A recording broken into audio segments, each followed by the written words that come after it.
Hello, नमस्ते, आदाब, सत श्री अकाल। मैं दिव्यांश मिश्रा आप सभी का एक बार फिर से हार्दिक स्वागत करते हैं एमएनसी के इस यूट्यूब चैनल पर। आज हम बात करने वाले थे पावर शेयरिंग क्लास 10 के चैप्टर नंबर 1 पॉलिटी के चैप्टर नंबर 1 के बारे में बात करने वाले थे। तो जो हम बात करने वाले हैं चैप्टर पावर शेयरिंग के बारे में। पावर शेयरिंग का एक सिंपल सा टर्म है कि पावर शेयरिंग का मतलब होता है पावर मतलब ताकत, और शेयरिंग का मतलब होता है ताकत को बांटना, या फिर अगर इसे पॉलिटिकल वे में बोलें तो सत्ता का विभिन्नीकरण। अगर हम बात कर रहे हैं पावर शेयरिंग के बारे में, तो पावर शेयरिंग का जो बैकअप है, यानी कि जो बैक एंड में देखें हम, तो क्लास 9th में हमने एक चैप्टर पढ़ा था डेमोक्रेसी के बारे में। Power sharing is just a term related to democracy. Democracy से रिलेट हो रहा है ये पावर शेयरिंग। अच्छा, हम पावर शेयरिंग के बारे में बात तो कर रहे हैं। इसका सिंपल सा मीनिंग आ रहा है कि अगर हम अपनी पावर्स को किसी दूसरे को दे रहे हैं, ये होता है पावर शेयरिंग। पावर शेयरिंग एक एग्जाम्पल के तौर पे पहले हम पावर शेयरिंग के बारे में समझते हैं, उसके बाद आगे बात करते हैं। लेकिन पावर शेयरिंग से पहले हम समझते हैं डेमोक्रेसी के बारे में। तो चलिए हम डेमोक्रेसी के बारे में पहले समझ लेते हैं, फिर हम पावर शेयरिंग के बारे में बात करते हैं। क्योंकि जब तक आपको डेमोक्रेसी नहीं समझ में आएगा, तब तक आपको पावर शेयरिंग के बारे में बिल्कुल भी नहीं समझ में आएगा। तो सबसे पहले हम बात करते हैं पावर शेयरिंग से रिलेटेड एक टर्म डेमोक्रेसी के बारे में। तो डेमोक्रेसी डेमोक्रेसी का सिंपल सा मीनिंग होता है कि लोकतंत्र। लोकतंत्र का मतलब है लोगों का राज्य या लोगों का राज। लोग डेमोक्रेसी की बात ऐसे समझते हैं कि डेमोक्रेसी का मतलब होता है democracy is the form of government in which rulers are elected by the people. मतलब जब राजा या राज्य करने वाला इलेक्ट किया जाता है प्रजा के द्वारा या जनता के द्वारा इलेक्ट किया जाता है, तो उसे हम डेमोक्रेसी बोलते हैं। ये एक फॉर्म ऑफ गवर्नमेंट है। और कैसे इलेक्ट करते हैं? पीपल्स जो इलेक्ट करते हैं डेमोक्रेसी के रूलर्स को जो इलेक्ट करते हैं पीपल्स, वो इलेक्ट करते हैं वोटिंग के थ्रू। किसके थ्रू इलेक्ट करते हैं? वोटिंग के थ्रू। ये देख रहे हैं ना, ये कुछ कुछ लोग अपनी अपनी वोट डाल रहे हैं इसमें वोट बैंक में, ये कुछ कुछ लोग अपनी वोट डाल रहे हैं वोट बैंक में। तो ये सब डेमोक्रेसी को डिफाइन कर रहे हैं। ये ये ये सब लोग अपनी अपनी वोट डेमोक्रेसी इस बॉक्स में डाल रहे हैं। जिसको ज्यादा वोट्स मिलेंगे वो अपनी गवर्नमेंट बनाएगा। लेकिन उससे पहले हम समझते हैं कि देखिए डेमोक्रेसी क्या होती है।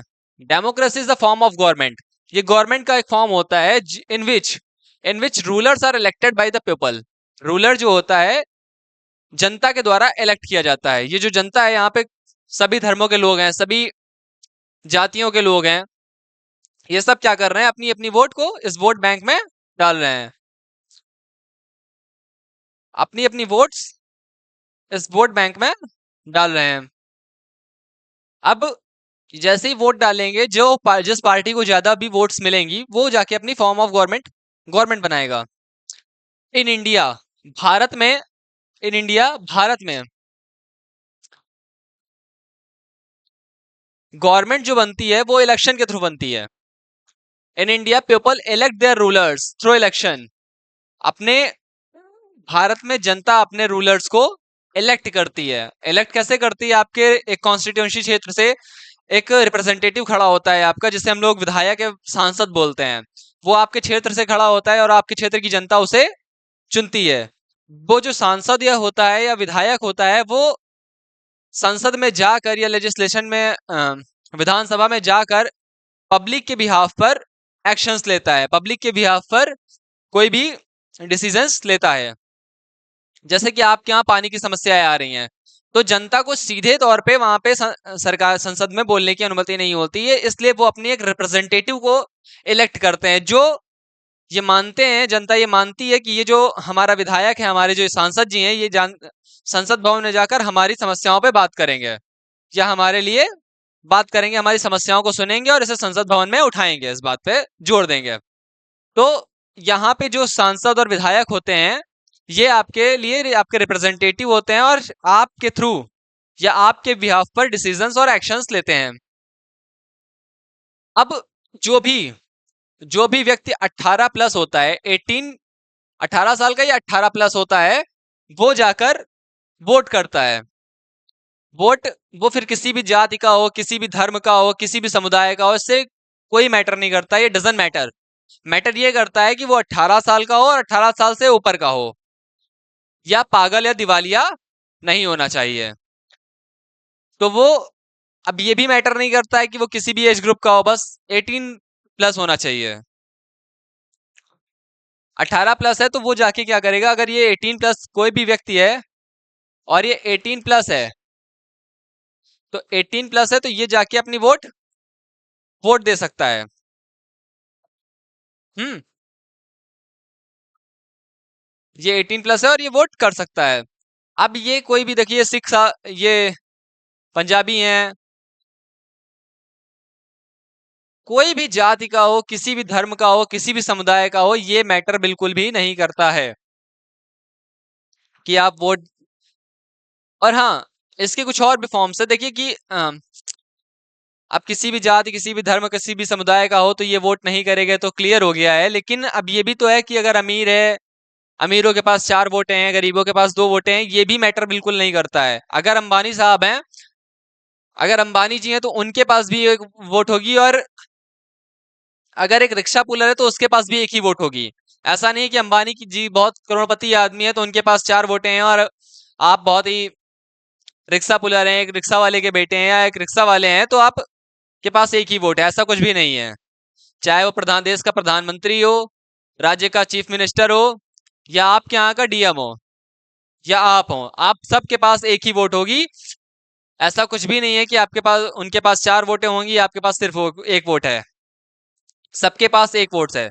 यानी कि इसका एक फीचर है कि 1 पर्सन 1 वोट एंड 1 वैल्यू। इसके फीचर की बात करें तो 1 पर्सन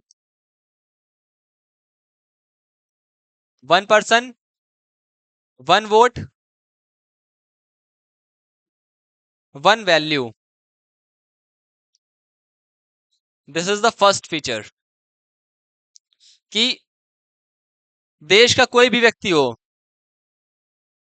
चाहे वो देश का प्रधानमंत्री हो, राज्य का सीएम हो, आपके यहाँ का डीएम हो, आपके जिले का कोई भी हो, डजंट मैटर, सबके पास एक वोट होगी और उसकी वैल्यू भी एक ही होगी। ऐसा नहीं कि प्रधानमंत्री जी ने वो अपना एक वोट दिया है तो उसको 10 के बराबर गिना जाएगा या 100 के बराबर गिना जाएगा, ये भी मैटर नहीं करता है। अगर प्रधानमंत्री ने एक वोट दिया है तो वो भी एक ही गिना जाएगा, और अगर आपने वो एक वोट दिया है तो वो भी एक ही गिना जाएगा। ऐसा बिल्कुल भी नहीं है कि आपकी वोट को 4 गिना जाएगा या प्रधानमंत्री जी की वोट को 4 गिना जाएगा और आपकी वोट को 1 गिना जाएगा। बिल्कुल ऐसा नहीं है। डेमोक्रेसी में सिर्फ से बड़ी बात यही है कि आपके पास एक वोट होगी, एक वैल्यू होगी, और 1 पर्सन है आप। और दूसरा सबसे बड़ा फ्यूचर है कि देखिए, ऐसा तो नहीं है ना कि हम किसी भी देश को डेमोक्रेटिक बोल देते हैं। जैसे अपने यहाँ डेमोक्रेसी है, तो ऐसा तो है नहीं कि जहां जहां इलेक्शन हुआ वहां पे हम उसको बोल देंगे कि डेमोक्रेसी है। डेमोक्रेसी का ये मतलब नहीं होता कि जहां पे इलेक्शन हो रहे हैं, जहां पे रूलर चुना जा रहा है, वो देश डेमोक्रेटिक है। बिल्कुल ऐसा नहीं है। ऐसा बिल्कुल भी नहीं है। देखिए, सबसे बड़ी बात है कि डेमोक्रेसी का एक और फीचर है कि फ्री एंड फेयर इलेक्शंस होने चाहिए। अब क्या, फ्री एंड फेयर इलेक्शंस।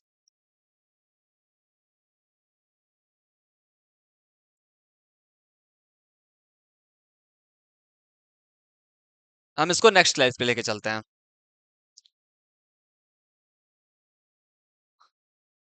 अब देखिए, हम बात कर रहे थे कि हमारे यहाँ जो रूलर्स होंगे वो इलेक्ट होंगे किसके थ्रू,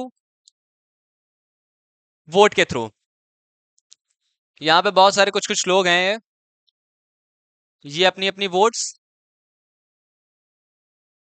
दे रहे हैं इस वोट बैंक में।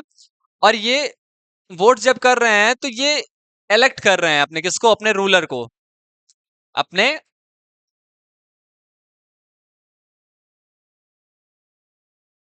ये अपने राजा को,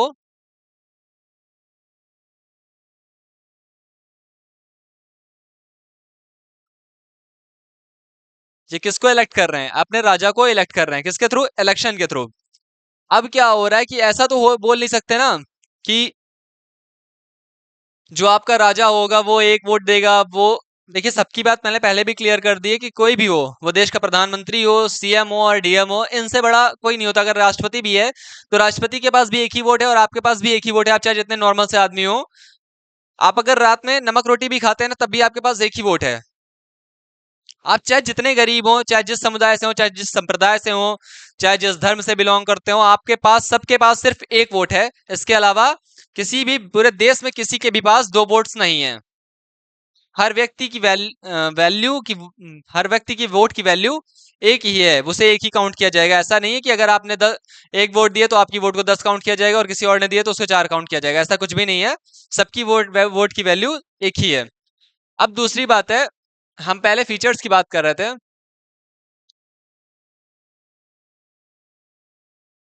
फीचर्स: वन पर्सन,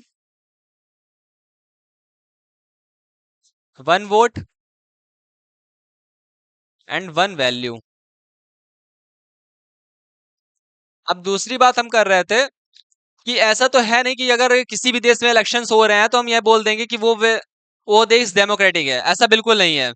अगर हम बात कर रहे हैं कि किसी भी देश की डेमोक्रेसी के बारे में बात कर रहे हैं, तो सबसे बड़ी बात है कि वहां पे फ्री एंड फेयर इलेक्शंस होने चाहिए। अगर वहां पे फ्री एंड फेयर इलेक्शंस नहीं हो रहे हैं तो इसका मतलब वो नहीं है कि वो डेमोक्रेटिक है। इसका एक सीधा सा एग्जांपल आपको देखने में मिलता है एनसीईआरटी में, कि एक पाकिस्तान में एक परवेज मुशर्रफ हुआ करते थे। तो परवेज मुशर्रफ बहुत ही पाकिस्तानी सेना के सेना अध्यक्ष थे। जब वो पाकिस्तानी सेना के सेना अध्यक्ष थे तो वो इतने बड़े सेना अध्यक्ष थे, इतने डिक्टेटरशिप के डिक्टेटर थे वो एक, उसको तानाशाही गवर्नमेंट हम बोलते हैं, क्योंकि वो डिक्टेटर थे। तो उनके आगे देश का प्रधानमंत्री भी अगर है, परवेज मुशर्रफ अगर बैठे हैं और सामने वाली कुर्सी पे, तो देश का प्रधानमंत्री भी परवेज मुशर्रफ के आगे कुछ नहीं बोल सकता। कहाँ सेना अध्यक्ष और कहाँ देश का प्रधानमंत्री, इन दोनों का लेवल समझ रहे हैं आप। लेकिन फिर भी अगर प्रधानमंत्री के सामने परवेज मुशर्रफ बैठे हुए हैं तो प्रधानमंत्री कुछ भी नहीं बोल सकता। और परवेज मुशर्रफ ने इलेक्शंस करवाए पाकिस्तान में। परवेज मुशर्रफ ने पाकिस्तान में इलेक्शंस करवाए तो उसके सामने कोई खड़ा नहीं हुआ। जब खड़ा नहीं हुआ तो जाहिर सी बात है इलेक्शंस को वही जीतेगा। और वो जीता। तो फ्री एंड फेयर का इलेक्शंस का मतलब होता है कि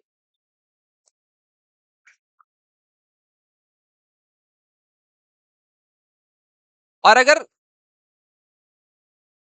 परवेज मुशर्रफ जी परवेज मुशर्रफ हार भी गया तब भी उसी की गवर्नमेंट बनेगी। वो फिर कैसे भी बने, जो जीतता था वो उसे अपनी तरफ शामिल कर लेता था। एक बार एक व्यक्ति जीत के गया वहां पे परवेज मुशर्रफ के सामने, तो उससे परवेज मुशर्रफ ने कहा, शाबाश, तुमने बहुत अच्छा चुनाव लड़ा है, अब हम तुमको अपनी पार्टी का मेयर बना देंगे, अपनी पार्टी का प्रेसिडेंट बना देंगे। तो या फिर वो उसने और कोई पद दिया, पद मुझे नहीं याद है, लेकिन उसने बोला कि ठीक है, अब हम तुमको अपनी पार्टी में शामिल कर लेंगे, अपने से नीचे वाला पद दे देंगे तुम्हें, तुमने बहुत अच्छा चुनाव लड़ा है, शाबाश। तो वो बोल रहा है फ्री एंड फेयर इलेक्शंस का यही मतलब होता है कि सामने वाले की, जैसे दो पार्टियां चुनाव लड़ रही हैं तो दोनों के बराबर के चांसेस हो चुनाव जीतने के और चुनाव जीत हारने के। समझे? तो उस देश में फ्री एंड फेयर इलेक्शंस होने चाहिए। और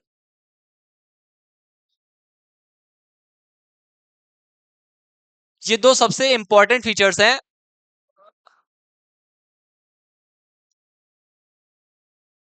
डेमोक्रेसी के बारे में। अब जो भी व्यक्ति, इसमें हम बता रहे थे, अगर ये 18 प्लस है तो ये वोट कर सकता है। किसी भी धर्म, किसी भी संप्रदाय, किसी भी जाति का हो, इससे कोई मैटर नहीं करता। ये उसके उसके फीचर्स हैं डेमोक्रेसी के बारे में। तो डेमोक्रेसी टर्म क्लियर हो गया। डेमोक्रेसी का मतलब होता है, democracy is a form of government. एक गवर्नमेंट होती है जिसमें रूलर्स को इलेक्ट किया जाता है इलेक्शंस के थ्रू। इन इंडिया, भारत में पीपल जो होते हैं वो इलेक्ट होते हैं अपने रूलर्स, मतलब जो भारत के नागरिक हैं वो अपने यहाँ के रूलर को, अपने यहाँ के प्राइम मिनिस्टर को, अपने यहाँ के प्रेसिडेंट को, अपने यहाँ के मिनिस्टर्स को, या फिर कह सकते हैं कि हम एमएलसी और एमएलएस को भी इलेक्ट करते हैं वोटिंग के through. All those peoples who are above 18 years, जो भी 18 साल से ऊपर के लोग हैं, वो वोटिंग करते हैं। यहाँ पे हम देख सकते हैं कि ये कुछ कुछ लोग अपनी अपनी वोट कर रहे हैं इस वोट बैंक में, और यहाँ पे जाके जिसको वो वोट कर रहे हैं वो इनके बिहाफ पे एक्शंस लेगा, इनके बिहाफ पे डिसीजंस लेगा। तो इतनी बात क्लियर हो गई।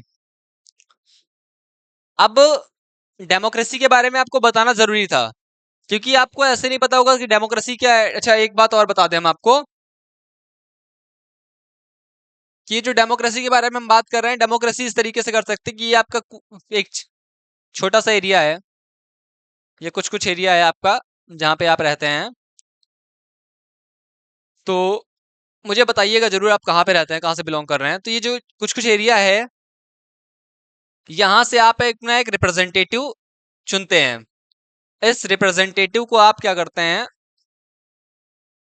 यहाँ पे आपका कुछ कुछ एरिया है और यहाँ पे आप उसे वोटिंग के थ्रू चुनते हैं। किसको? अपने रूलर को, अपने रिप्रेजेंटेटिव को। और ये जो रिप्रेजेंटेटिव होता है ये आपका, ये लेजिस्लेशन में या पार्लियामेंट में जाके, ये हमारे भारत का झंडा लहरा रहा है, तो ये पार्लियामेंट में जाके आपके बिहाफ पर एक्शंस लेते हैं, आपके बिहाफ पर डिसीजंस लेते हैं।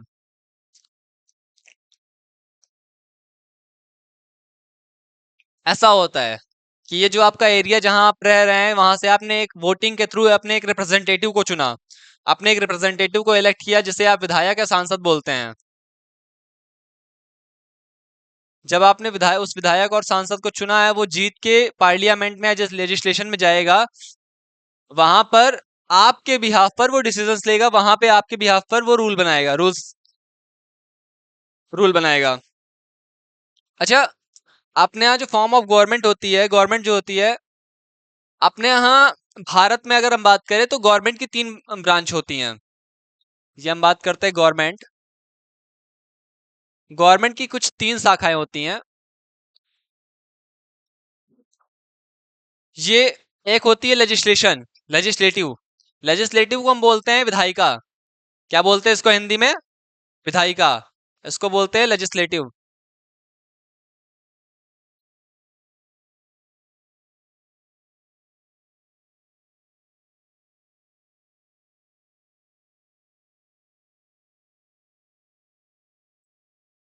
लेजिस्लेटिव। और ये होता है आपके एग्जीक्यूटिव। एग्जीक्यूटिव का मतलब होता है, जैसे आपने बोला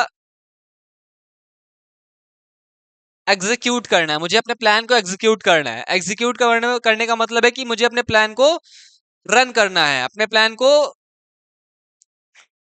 रियल लाइफ में रन करना, उसको एग्जीक्यूट करना है।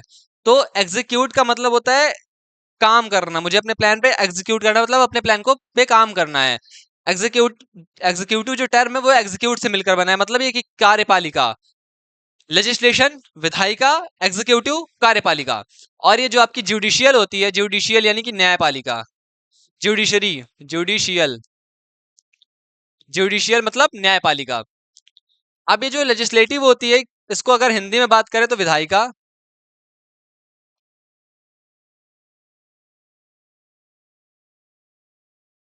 अगर एग्जीक्यूटिव की बात करें तो कार्यपालिका,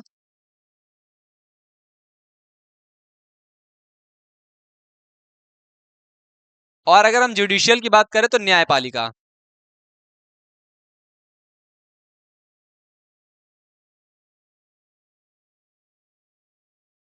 ठीक। विधायिका क्या करती है? विधायिका का काम होता है आपके रूल्स, विधायिका, जैसे हम बोलते हैं विधायक, विधायक जो होता है, मैंने अभी क्या बताया आपको पिछले स्लाइड्स में बताया यही कि मैंने जो आपके, आप जहां पे रहते हैं वहां से अपने वोटिंग के थ्रू एक रिप्रेजेंटेटिव को चुना, जिसे हम विधायक या सांसद बोलते हैं। तो विधायक क्या करता है कि आपके बिहाफ पर वो संसद भवन में या विधानसभा में जाकर डिसीजंस लेता है। डिसीजंस किस बात पर लेता है? जो आपकी प्रॉब्लम्स होती हैं उनको एक सॉल्व करने का एक बढ़िया रोड मैप देता है, या उनका उसके ऊपर रूल बनाता है। विधायक का काम क्या होगा? तो देखो, ये जो होता है लेजिस्लेशन यानी कि लेजिस्लेचर, स्टेट लेजिस्लेचर, अगर ये विधायक है तो स्टेट लेजिस्लेचर में वो बैठेगा, यानी कि विधानसभा में बैठेगा। विधानसभा में बैठेगा तो विधायक, विधानसभा क्या करती है? विधानसभा में रूल्स बनते हैं। जो आपके बिहाफ पे रूल्स बनाए जाते हैं पब्लिक के बिहाफ पे। तो ये जो लेजिस्लेटिव होती है, लेजिस्लेटिव का सिंपल सा काम होता है कि making laws, making laws on behalf of,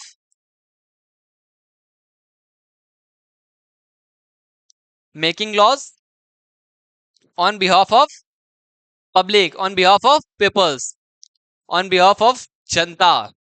तो अब एग्जीक्यूटिव का काम क्या होता है कि जो इसने रूल्स को बनाया है उसको एग्जीक्यूट करना, उसको एनफोर्स करना।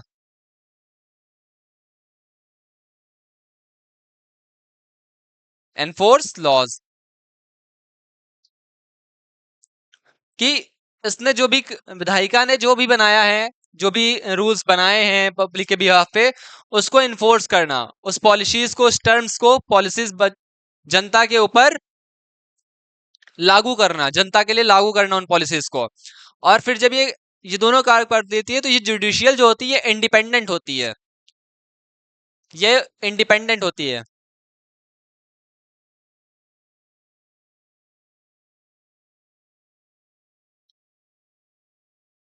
ये इंडिपेंडेंट होती है और इसका काम ये होता है कि ये जो भी लेजिस्लेचर्स ने, जो भी आपके रिप्रेजेंटेटिव्स ने रूल्स बनाए हैं आपके लिए, उनको इन्फोर्स करने का काम होता है एग्जीक्यूटिव का, उनको आपके ऊपर लागू करने का काम होता है एग्जीक्यूटिव का। और एग्जीक्यूटिव एनफोर्स लॉस करती है और जुडिशियल क्या करती है, जुडिशियल करती है कि जो भी ये रूल्स बनाए गए हैं ये सही हैं या गलत हैं, इनको रिव्यू करती है पहले। और उसके बाद अगर इसको पब्लिक के ऊपर, इसको देश में, इसको जनता पर लागू करने में भी कोई भी समस्या आ रही है तो इसका क्या करती है, इसका सोल्यूशन देती है और इसको, अगर इसमें कोई प्रॉब्लम आ रही है तो इसको रिव्यू करने के लिए भेजती है और खुद भी लॉस बनाती है। इसको हम बोल सकते हैं कि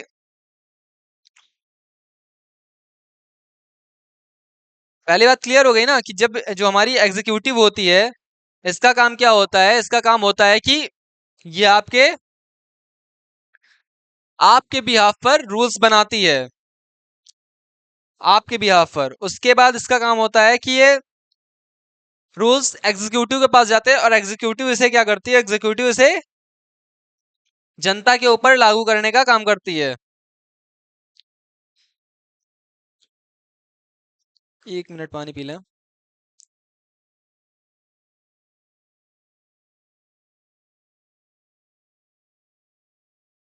और हाँ, तो गवर्नमेंट की 3 फॉर्म्स होती हैं, legislative, executive and judicial. Legislative को हम हिंदी में बोलते हैं विधायिका, एग्जीक्यूटिव को हिंदी में बोलते हैं कार्यपालिका, और जुडिशियल को बोलते हैं, या जुडिशरी को बोलते हैं न्यायपालिका।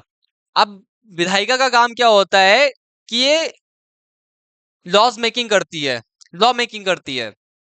एग्जीक्यूटिव का काम क्या होता है, जो भी लॉज मेक हुए हैं उनको इन्फोर्स करना जनता के ऊपर, इनको लागू करना जनता के ऊपर, इनको जनता के द्वारा करवाना। और ये जो न्यायपालिका होती है, न्यायपालिका का सबसे बड़ा काम क्या होता है, ये इवेल्युएट करती है। इवेल्युएट मतलब क्या करती है, reviews, evaluate and review law, evaluate and review law. ठीक, तो हम बात कर रहे थे जो हमारी गवर्नमेंट होती है, गवर्नमेंट की 3 ब्रांचेस होती हैं किसी भी देश के शासन को चलाने के लिए, और खासकर अपने देश के शासन को चलाने के लिए 3 ब्रांचेस है गवर्नमेंट की। एक लेजिस्लेटिव, दूसरी एग्जीक्यूटिव और तीसरी जुडिशियल। एग्जीक्यूटिव का काम क्या होता है, एग्जीक्यूटिव आपके लिए लॉ मेकिंग करती है। जो भी आपके यहाँ से, आप अपनी कॉन्स्टिट्यूंसी क्षेत्र से जो भी अपने रिप्रेजेंटेटिव को इलेक्ट करते हैं थ्रू वोटिंग, वोट कौन करता है, जो भी 18 साल का है, 18 साल से ऊपर का है। 18 साल का या 18 साल से ऊपर का आदमी कोई भी वोट कर सकता है, ये भी मैटर नहीं करता है वो किस जाति का है, किस संप्रदाय से है, किस धर्म से बिलोंग कर रहा है, ये बिल्कुल भी मैटर नहीं करता है। और मैंने आपको बताया कि डेमोक्रेसी वही होती है कि democracy is a form of government. एक गवर्नमेंट का फॉर्म होता है जहां पर रूलर्स को इलेक्ट करते हैं हम, किसके थ्रू, इलेक्शंस के थ्रू। और दूसरी सबसे बड़ी बात है कि इसकी तो कुछ फीचर्स होते हैं, ऐसा तो नहीं बोल सकते ना कि कोई भी देश डेमोक्रेटिक है जहां पर free free and fair elections हो रहे हैं, यानी कि इसके कुछ फीचर्स है, दो फीचर्स हैं कि इसका सिंपल सा मीनिंग है कि ऐसा तो नहीं कह सकते कि कोई भी देश डेमोक्रेटिक है, इसका सबसे पहला फीचर है कि फ्री एंड फेयर इलेक्शंस होने चाहिए। मतलब कि जो सामने वाली पार्टी, जैसे भी आपके इलेक्शंस हो रहे हैं तो भारतीय जनता पार्टी और कांग्रेस पार्टी दोनों के बराबर के चांसेस थे जीतने और हारने के, वैसे ही दोनों भी जो भी पार्टियां खड़ी हो रही हैं उनके बराबर से जीतने और हारने के चांसेस होने चाहिए। और दूसरी सबसे बड़ी बात यह है कि वहां पर one person one vote and one value होनी चाहिए। वो देश का प्रधानमंत्री हो, राज्य का चीफ मिनिस्टर हो, और आपके जिले का डीएम हो। कहते हैं कि देश के तीन ही राजा होते हैं, पूरे देश में तीन ही राजा होते हैं, एक पीएम, दूसरा सीएम और तीसरा डीएम। तो इन तीनों के पास ऐसा कुछ भी नहीं कि वो वोट देंगे तो उनकी वैल्यू 10 होगी, और आप वोट दे रहे हैं तो आप एक रिक्शा पुलर है तो आपकी वोट की वैल्यू एक ही होगी, ऐसा कुछ भी नहीं है। तो वही ये बता रहे थे, देखो किसी भी देश के शासन को चलाने के लिए तीन फॉर्म होती हैं, executive sorry legislative, executive and judiciary. Legislative क्या करती है? Making laws. Executive enforce laws. And judicial evaluate and review laws. इतनी बात क्लियर हो गई? चलो आगे बढ़ते हैं। तो अब हम बात कर रहे थे बेल्जियम की, अब हम बात कर रहे थे पावर शेयरिंग की। अब पावर शेयरिंग का एक सबसे बेहतरीन एग्जांपल देख लीजिए कि बाई चांस आप किसी कॉलेज इंस्टीट्यूट में पढ़ रहे हैं, बाई चांस क्या पढ़ ही रहे होंगे, तो जैसे आप किसी कॉलेज इंस्टीट्यूट में पढ़ रहे हैं तो वहां पर सबसे ऊपर क्या होता है? डायरेक्टर। सॉरी, डायरेक्टर नहीं होता है, चेयरमैन होता है। ये इसको बोलते हैं हम चेयरपर्सन, चेयरमैन होता है। तो चेयरमैन को कभी आपने काम करते हुए देखा है कि वो कॉलेज इंस्टीट्यूट में आके पढ़ा रहा है, या आपकी क्लासेस ले रहा है, या आपसे पूछ रहा है, ए कहाँ गए थे? जैसे बहुत से कॉलेज में होता है ना कि आप पानी पीने भी निकलेंगे तब भी वहां टीचर खड़ा है, कहाँ गए थे? पानी पीने, बहुत प्यास लगती है तुम्हें, तो ऐसा वो काम चेयरपर्सन तो नहीं करता, ना ही चेयरमैन करता है। तो चेयरमैन के बिहाफ पे कौन काम करता है? अगर किसी भी इंस्टीट्यूट के शासन को संभालना है, उसके मैनेजमेंट को देखना है, तो उसके बिहाफ पे कौन काम कर रहा होगा? उसके बिहाफ पे काम कर रहा होता है डायरेक्टर। चेयरमैन चेयरमैन कभी भी अपनी फैकल्टीज को नहीं बोलता है, फैकल्टीज से उससे कोई मतलब नहीं होता है, फीस जमा हो रही है, अकाउंट सेक्शन, उसने सबको अलग अलग। देखिए चेयरमैन का काम क्या होता है? चेयरमैन आता है, बस कुर्सी तोड़ता है और चला जाता है, कॉलेज उसका है। तो चेयरमैन का पास कोई भी नहीं, चेयरमैन कभी भी आपसे फीस नहीं मांगेगा। एक होते नहीं, क्लास में आ जाते हैं, ऐसे एक पन्ना लेते हैं क्लास में, हाँ, फलाने की फीस नहीं जमा है, खड़े हो जाएं, फलाने की फीस नहीं जमा है, वो खड़े हो जाएं, इनकी फीस नहीं जमा है, ये खड़े हो जाएं। तो ऐसा बिल्कुल नहीं करता है चेयरमैन। कभी करते हुए देखा चेयरमैन को? ऐसा चेयरमैन बिल्कुल ऐसा नहीं करता है। चेयरमैन ने सबकी पावर सबको डिवाइड कर दिया है। जैसे चेयरमैन के बिहाफ पे काम करता है डायरेक्टर, चेयरमैन के बिहाफ पे क्या कौन काम करता है? डायरेक्टर। अब डायरेक्टर के कुछ अपने उस ब्रांच के हेड होते हैं, जैसे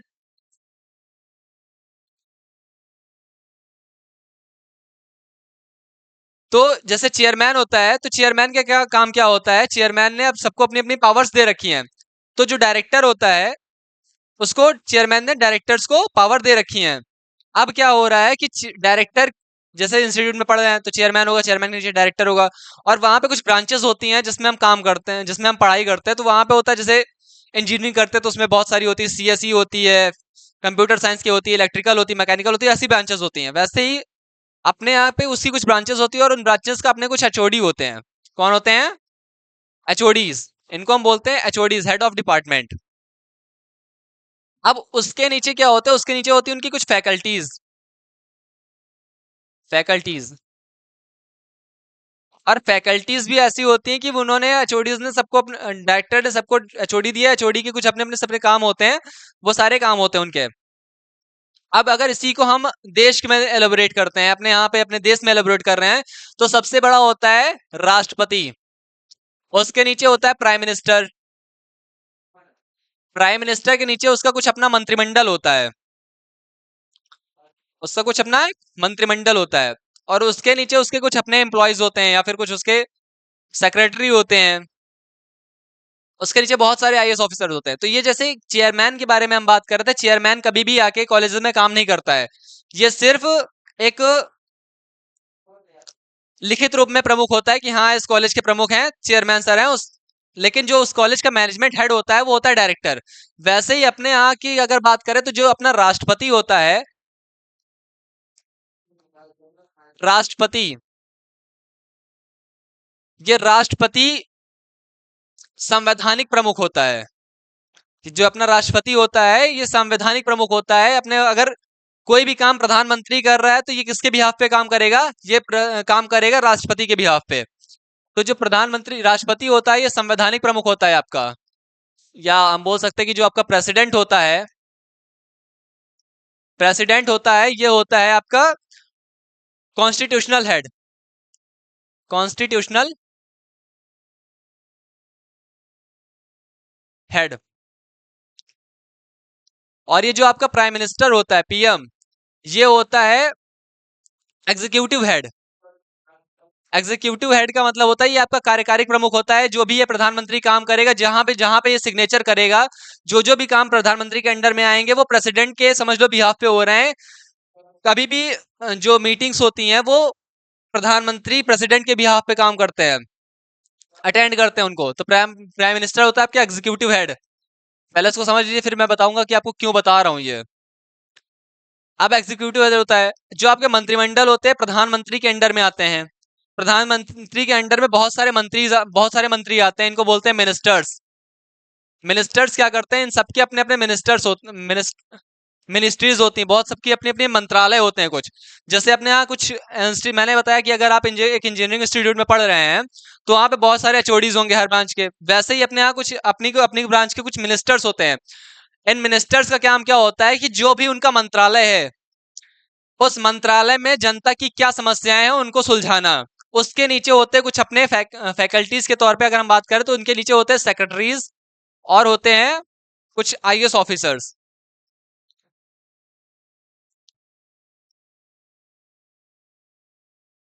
तो मैं इसको इसलिए बता रहा था, अपने यहाँ मैं डेमोक्रेसी समझा रहा हूँ तो डेमोक्रेसी का मतलब ये होता है कि अपने यहाँ रूलर्स जो होते हैं वो इलेक्ट किए जाते हैं। तो यहाँ पर सबसे बड़ी बात समझने वाली ये है कि अपने देश में प्रधानमंत्री का भी चुनाव होता है, अपने देश में राष्ट्रपति का भी चुनाव होता है, और अपने देश में मिनिस्टर्स का भी चुनाव होता है। हालांकि ये जो होता है ये पारदर्शिता के साथ तो होता है, लेकिन जनता की समझ में इसको बिल्कुल नहीं आता है। क्योंकि ये जो चुनाव होते हैं, जैसे कि आपने अपने यहाँ से विधायक को चुना, अब विधायक जो होता है, विधायक अपनी वोट से चीफ मिनिस्टर को चुनते हैं। और उन वही चीफ मिनिस्टर अपने मंत्रिमंडल के विस्तार के लिए कुछ अच्छे अच्छे विधायकों को, जिनका बैकग्राउंड बढ़िया होगा, बैकअप अच्छा होगा, उनको चूज करता है। इसलिए हम बता रहे हैं कि अपने यहाँ हर एक पर्सन का चुनाव होता है। अब हम बात कर रहे थे बेल्जियम के बारे में। तो बेल्जियम जो है अपना, बेल्जियम एक छोटा सा नन्हा सा मुन्ना सा बहुत प्यारा सा देश है। तो बेल्जियम जो है अपना छोटा सा नन्हा सा बहुत प्यारा सा देश है जो कि यूरोप में है। ए स्मॉल कंट्री,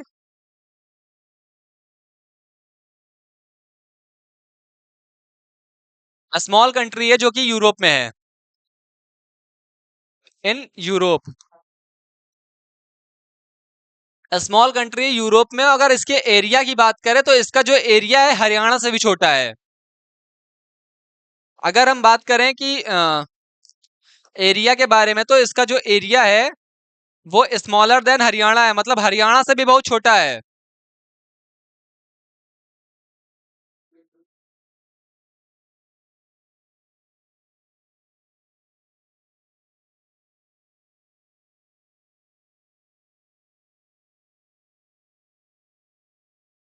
जो अपना बेल्जियम है बहुत छोटा सा नन्हा सा प्यारा सा मुन्ना सा देश है जो कि बिलोंग कहाँ करता है? यूरोप में।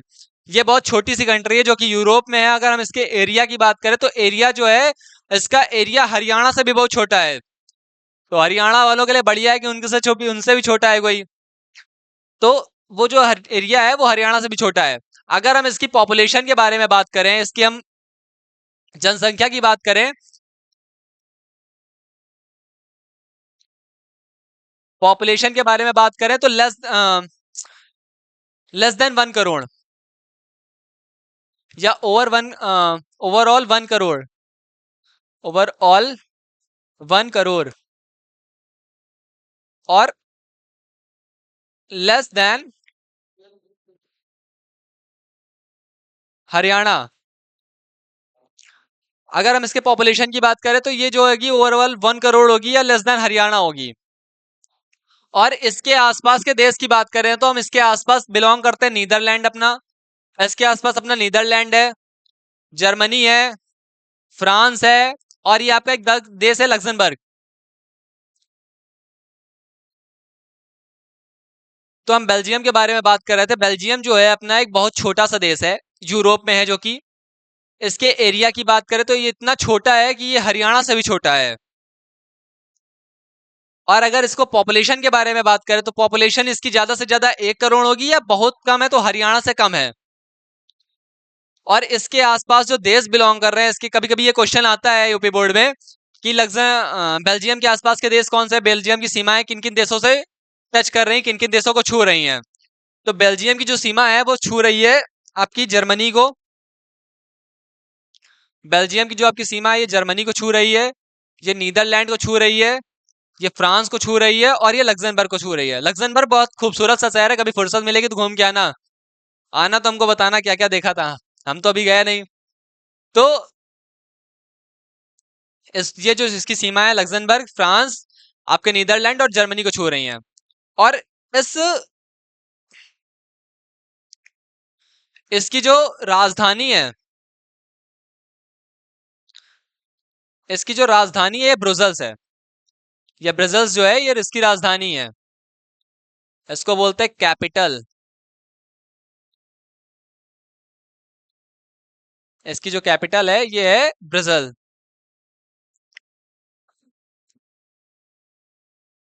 अब आगे बात करते हैं कि ये जो ब्रुसेल्स में क्या है, कि अगर हम अपने इंडिया की बात करें, हम अपने इंडिया की बात करें तो यहाँ पे बहुत सारी डाइवर्सिटी, बहुत ज्यादा डाइवर्सिटी, बहुत वाइड एरिया में डाइवर्सिटी है। कैसे कि अपने यहाँ हर एक स्टेट में जाने के बाद, हर एक 20 किलोमीटर 25 किलोमीटर आगे जाने के बाद वहां की भाषा बदल जाती है। वहां के लोगों का रंग रूप, अगर आप किसी दूसरे यहाँ से अपने ही देश में है, अपने देश किसी दूसरे उत्तर प्रदेश में है, अभी आप यहाँ से आंध्र प्रदेश में गए, वहां से फिर वहां पे भाषा बदल जाएगी, वहां की कुछ डिश अलग होगी। उसके बाद उधर आप तेलंगाना में गए, वहां की भाषा तेलुगु हो जाएगी, और भी वहां की जो अपनी फेवरेट डिश है, हर अपने एक स्टेट का अपना कुछ फेवरेट फूड है, अपना कुछ फेवरेट डांस है, सबकी कुछ अपनी अपनी कुछ कल्चर है जिस कल्चर को फॉलो करते हैं। वहां पे डेवोटीज भी बदल जाती हैं, आपकी देवी देवता भी बदल जाते हैं हर जगह पे कुछ कुछ। तो वैसे ही अपने यहाँ बहुत सारी डाइवर्सिटी है, लेकिन अगर तब भी देखिए अपने यहाँ unity and diversity, unity in diversity का मतलब समझ रहे हैं कि अनेकता में एकता है। अनेकता में एकता कैसे कह सकते हैं कि देखिए दो चीजें होती हैं, एक यूनिटी होती है और एक यूनिफॉर्मिटी होती है। यूनिटी का मतलब होता है कि जब देखिए जैसे कि मैं यहाँ पे पढ़ा रहा हूँ, ऐसे इंस्टीट्यूट में पढ़ा रहा हूँ, तो मुझे ये यूनिफॉर्मिटी है कि मुझे अपने ऊपर, या जब मैं पढ़ाने आऊंगा कैमरे के सामने आऊंगा तो मुझे जो मैं टी शर्ट पहन रखा हूँ ये पहन के आना पड़ेगा। तो ये यूनिफॉर्मिटी है। लेकिन अगर मैं कभी क्रिकेट नहीं देखता, लेकिन इस बार जो वर्ल्ड कप हुआ है, जो भी हारी है इंडिया, उसको मैं देख रहा था तो मुझे बुरा लगा। खेल वो रहे हैं, हार वो रहे हैं, पैसा उनको मिलेगा जो भी मिलेगा, लेकिन मेरे अंदर से एक यूनिटी हुई कि हाँ मैं जीता, मतलब मैं इंडिया जीती। तो वो आपकी जो अंदर से आती है वो यूनिटी होती है। और यूनिफॉर्मिटी का मतलब होता है जो बाहर से थोपी जाती है आपके ऊपर। आपके ऊपर जैसे कि किसी इंस्टीट्यूट में पढ़ रहे हैं तो जो भी आपको रूल्स फॉलो करेंगे, आप ड्रेस पहन के आएंगे, वेल ड्रेस्ड होंगे, आईडी कार्ड, टाई वगैरह वगैरह जो भी है वो सब आप लटका के आएंगे, तो वो होगी यूनिफॉर्मिटी जो आपके ऊपर से बाहर से थोपी जा रही है। लेकिन अगर अंदर से आ रहा है कि हाँ आज मेरी इंडिया मैच खेल रही थी और उसने 6 छक्के मारे, मारे आपने नहीं, क्रेडिट आपको नहीं मिला, पैसे आपको मिले नहीं, सारा क्रेडिट उनको मिला, पैसे उनको मिले, फेम उनका बढ़ा, नाम उनका बढ़ा, लेकिन तब भी आपके अंदर से क्या आया कि बस मैं जीता, मेरी इंडिया जीती। तो ये हो गई यूनिटी जो आपके अंदर से बाहर निकल के आ रही है। तो वैसे ही अगर हम बात कर रहे थे अपने देश में कि क्या है हमारा community and religion of Belgium की बात कर रहे थे, तो वैसे ही हम अपने देश में देखते हैं कि हर एक प्रदेश में जाने के बाद, हर एक 100-150 किलोमीटर चले जाने के बाद अपने यहाँ की भाषा बदल जा रही है, बोली बदल जा रही है, अपने यहाँ की डिश बदल जा रही है, डांस बदला जा रहा है, उनके कुछ अपने अपने डेवोटीज भी बदले जा रहा है। तो वो जो हो रही है वो सब हो रही है क्या, अपने डाइवर्सिटी है। तो वैसे ही बेल्जियम में भी कुछ डाइवर्सिटीज थी। बेल्जियम में डाइवर्सिटीज थी कि जो ये जो आपका रेड कलर का एरिया दिख रहा है ना, ये वेलेनियम का एरिया है। यहाँ पे क्या है, largest of peoples French speaking है।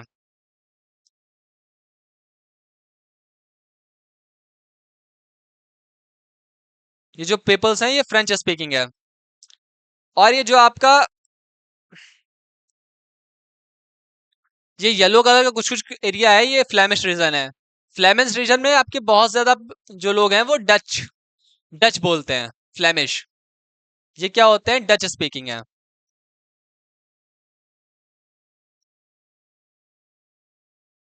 अब डच स्पीकिंग है। और इसके बाद हम बात करें अगर, तो ये जो आपका कुछ ये एरिया दिख रहा है, ये जो आपका एरिया दिख रहा है, ये जो डार्क येलो कलर का एरिया दिख रहा है, ये कैपिटल है। ये कैपिटल है। कैपिटल क्या थी हमारी? अपने बेल्जियम की कैपिटल क्या थी? अपने बेल्जियम की कैपिटल थी ब्रजल्स। याद रखना है इसको। अपने बेल्जियम की कैपिटल थी ब्रजल्स। तो अपने यहाँ इस एरिया में देखिए कि बेल्जियम में बेल्जियम में इस एरिया में देखिए बहुत ज्यादा लोग फ्रेंच बोल रहे हैं। फिर वहां पे देखिए फ्लेमिश बोल रहे हैं, यानी कि डच बोल रहे हैं। फ्लेमिश एरिया में रहने वाले लोग डच बोल रहे हैं। उसके बाद अपने यहाँ अगर इसमें देखिए हम, उसकी कैपिटल में ब्रजल्स में, तो यहाँ पे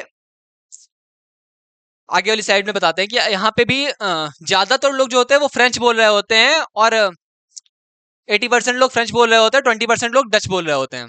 तो वैसे ही देखिए, बेल्जियम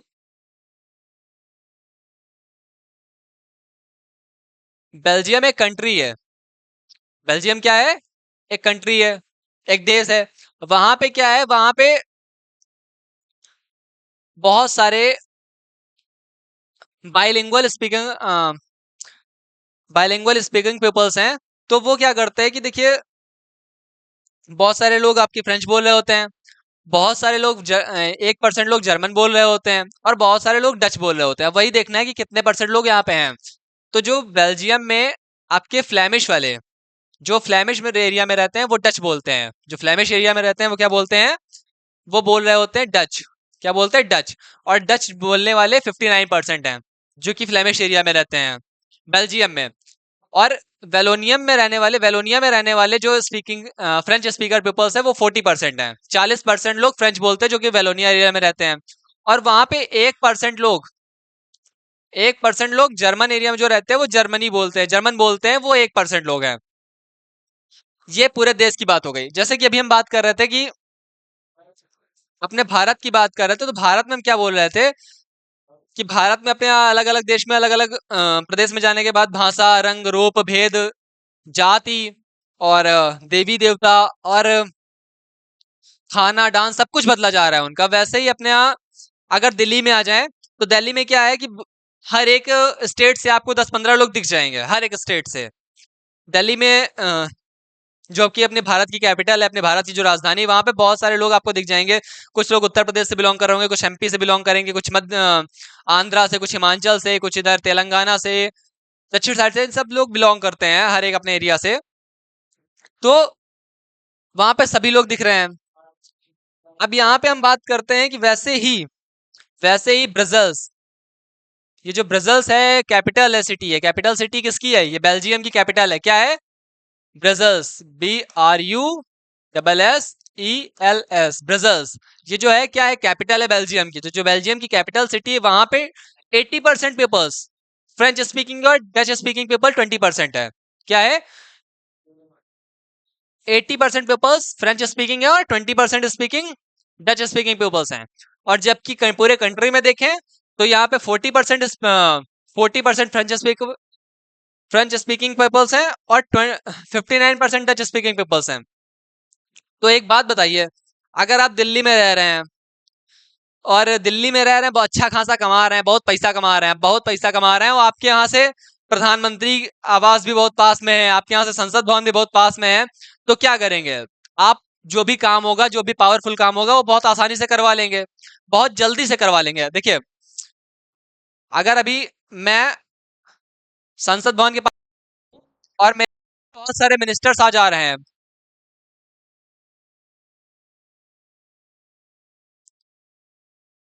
बहुत सारे मिनिस्टर्स आ जा रहे हैं, तो मैं अपना काम जल्दी करवा लूंगा। मैं मिनिस्टर से बात करूंगा, वो सारा काम जल्दी कर देंगे, तो मैं अपना काम जल्दी करवा लूंगा। वैसे ही, तो मैं पावरफुल हुआ कि नहीं हुआ आपसे? आपसे पावरफुल तो हुआ ही, क्योंकि मेरा काम जल्दी हो गया। मैं बहुत पावरफुल हूँ, मैं दिल्ली में रह के बढ़िया अच्छा खासा पैसा छाप रहा हूँ, मोटा पैसा छाप रहे हैं कि एक गाना सुना होगा, मोटी चैन मोटा पैसा, तो वैसे ही हम बहुत पैसा छाप रहे हैं, बहुत बढ़िया बढ़िया गाड़ियों से चल रहे हैं, बहुत अब बहुत रिच हैं, बहुत पावरफुल हैं। तो अच्छा, आपको एक टर्म क्लियर कर दें हम, एथनिक का मतलब होता है, एथनिक बोल सकते हैं या बोल सकते हैं जातीय।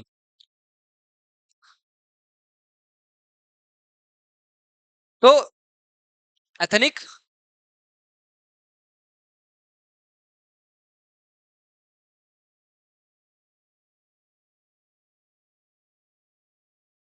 एथनिक या जातीय।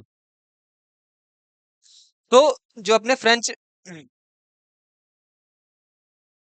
तो अपना काम हम बहुत जल्दी से करवा लेंगे, तो वही वहां पे प्रॉब्लम क्रिएट हो रही थी कि बेल्जियम वाले जो बेल्जियम में रहने वाले लोग हैं, देखिए फ्रेंच और इसकी बात करें तो ब्रसल्स में दो लोग रहते हैं, एक फ्रेंच स्पीकिंग रहते हैं, एक डच स्पीकिंग रहते हैं।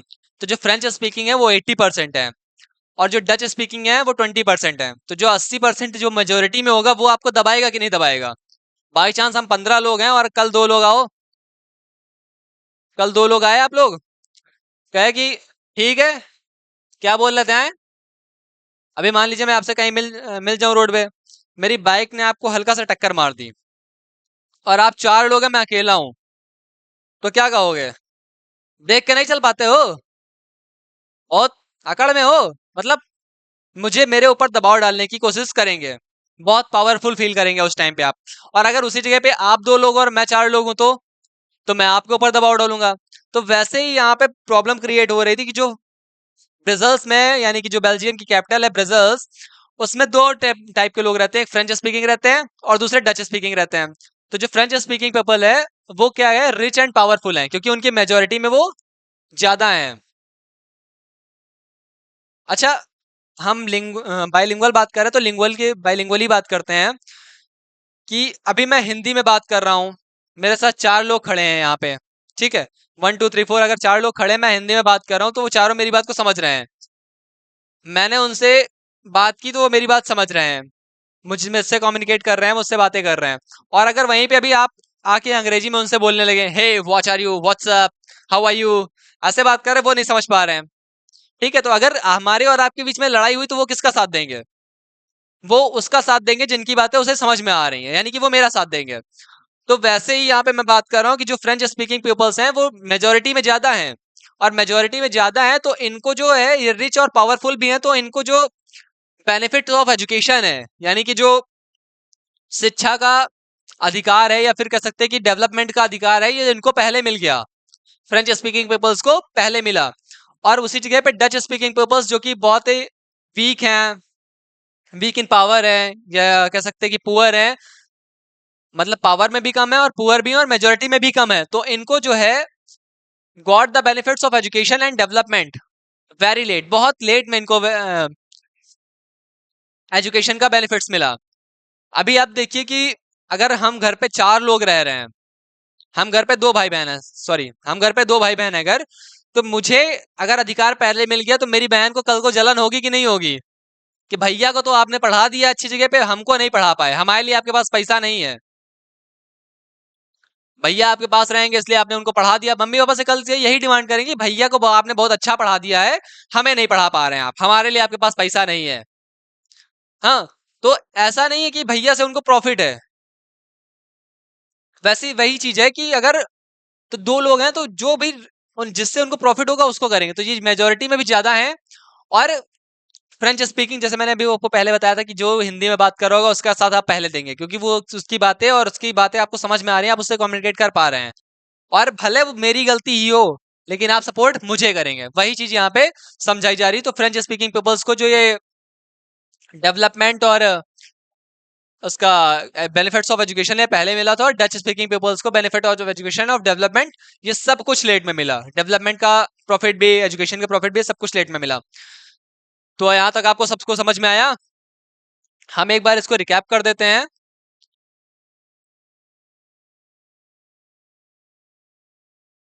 हम बात कर रहे थे कि हम बात कर रहे थे डेमोक्रेसी की। डेमोक्रेसी में क्या है कि लोग कुछ कुछ अपना वोट दे रहे हैं इस वोट बैंक के थ्रू, इस वोट बैंक के थ्रू ये जाके अपने रिप्रेजेंटेटिव को इलेक्ट करेंगे। तो डेमोक्रेसी का मतलब ही वही होता है, democracy is a form of government. Democracy is a form of government in which rulers are elected by the people. Democracy is a form of government, मतलब वो एक सरकार का रूप है। Is the form of government in which, जहां पे ruler elect किया जा रहा है जनता के द्वारा, जहां पे जनता के द्वारा इलेक्ट किया जा रहा है, वो डेमोक्रेसी है। और एक डिक्टेटरशिप होती है। डिक्टेटरशिप का मतलब ये होता है कि जहां पर ऐसा होता है कि राजा का बेटा ही राजा बनेगा। अगर मैं राजा हूं तो मेरा बेटा, जो आने वाला मेरा बेटा है, वही राजा बनेगा। ये होती है डिक्टेटरशिप। और डेमोक्रेसी का मतलब होता है जहां पे हम चुनाव करते हैं अपने राजा का। तो भारत में जो भी 18 साल से ऊपर का है, ये डजन मैटर कि किस समुदाय से, किस धर्म से बिलोंग कर रहा है, बस कंडीशन ये है कि वो पागल है, दिवालिया नहीं होना चाहिए। और दूसरी बात है कि ये भी मैटर नहीं करता है कि 18 साल के बाद वो 65 साल का है, 15-20 साल, 15-20 साल का नहीं, लेकिन हाँ अगर वो 65 साल का है तब भी वोट कर सकता है, लेकिन बस 18 साल से ऊपर का होना चाहिए। और दूसरी बात है कि जो भी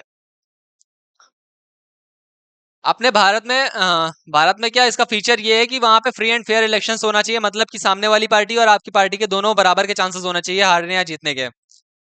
और एक और है कि 1 पर्सन 1 वोट 1 वैल्यू होनी चाहिए, कि मतलब मैं भी वोट करूं या एक रिक्शा पुलर भी वोट करे, तब भी मेरी भी वोट की वैल्यू एक है, और एक रिक्शा पुलर की वोट की वैल्यू भी एक है।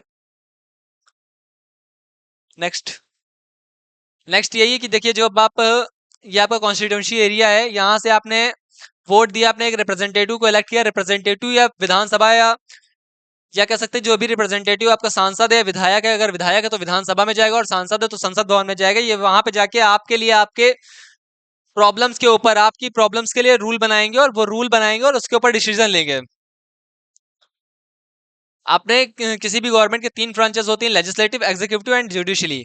लेजिस्लेटिव का मतलब होता है विधायिका, एग्जीक्यूटिव का मतलब होता है कार्यपालिका, और जुडिशियल का मतलब होता है न्यायपालिका। लेजिस्लेटिव क्या करती है? लॉ मेकिंग करती है। एग्जीक्यूटिव इन्फोर्स लॉ करती है। और न्यायपालिका क्या करती है? Elevate and evaluate and review laws. ये लॉ बनाती है विधायिका। एग्जीक्यूट उसको इन्फोर्स करती है, जनता के ऊपर कंडीशंस रखती है, लोग एग्जीक्यूट करवाती है उन रूल्स को, पॉलिसीज को। और जुडिशियल क्या करती है? उसको रिव्यू करती है। बेल्जियम की बात करें तो बेल्जियम जो है एक स्मॉल कंट्री है। अगर हम इतना बात डेमोक्रेसी समझ गए तो बेल्जियम के ऊपर आ जाते हैं कि बेल्जियम जो है एक स्मॉल कंट्री है, जो कि यूरोप में है। कहाँ पे है? यूरोप में। और इसका अगर हम एरिया की बात करें तो एरिया जो है स्मॉलर देन हरियाणा है। एरिया जो है हरियाणा से भी छोटा है। अगर इसकी पॉपुलेशन की बात करें तो ओवरऑल 1 करोड़, और लेस देन हरियाणा है। मतलब पॉपुलेशन के मामले में भी ये हरियाणा से छोटा है।